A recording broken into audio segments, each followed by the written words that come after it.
आप देख रहे हो एनजी फिनेक्स स्टोरी टीवी को। अयोध्या नगरी में महाराज दशरथ का राज्य था, जो न्यायप्रिय और धर्मनिष्ठ थे, और उनके 4 पुत्र थे, राम, भरत, लक्ष्मण और शत्रुघ्न।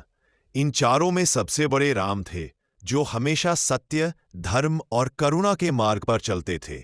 उनका स्वभाव इतना निर्मल था कि छोटे बड़े सभी उनका आदर करते थे। राम बचपन से ही अत्यंत विद्वान, साहसी और वीर थे। उनकी शिक्षा में कोई कमी नहीं थी और वे हमेशा अपने गुरुओं और ऋषियों का आदर करते थे। एक दिन ऋषि विश्वामित्र आए और राम से कहा कि उन्हें अपने आश्रम में राक्षसों से सुरक्षा चाहिए।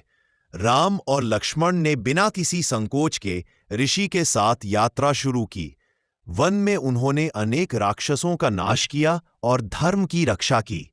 इस प्रकार राम का यौवन और वीरता सबके सामने प्रकट हुई। इसी समय जनकपुरी में एक महान विवाहोत्सव हुआ, जहां राजा जनक ने अपनी पुत्री सीता का स्वयंवर रखा, जिसमें जो भी शिव धनुष उठा सके वही सीता का वर बन सकता था। राम ने सहजता से धनुष उठाया और उसे तोड़ दिया, जिससे सीता और राम का विवाह हुआ। ये मिलन केवल 2 हृदयों का नहीं, बल्कि धर्म और सच्चाई के प्रतीक का भी था। विवाह के बाद राम, सीता और लक्ष्मण अयोध्या लौटे और वहां का जीवन सुखद और शांतिपूर्ण था। लेकिन कैकेयी की इच्छा और रानी के वचन ने सब कुछ बदल दिया।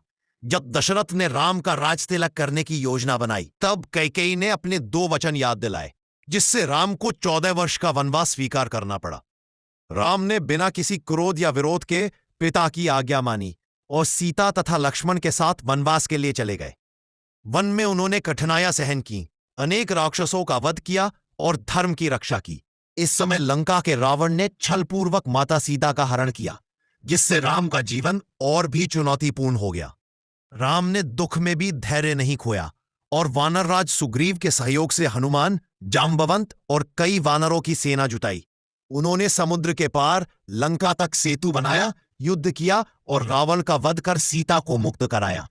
ये विजय केवल रावण के संहार की नहीं थी, बल्कि पूरे संसार को रावण के अत्याचारों से मुक्त करने की थी। जय श्री राम।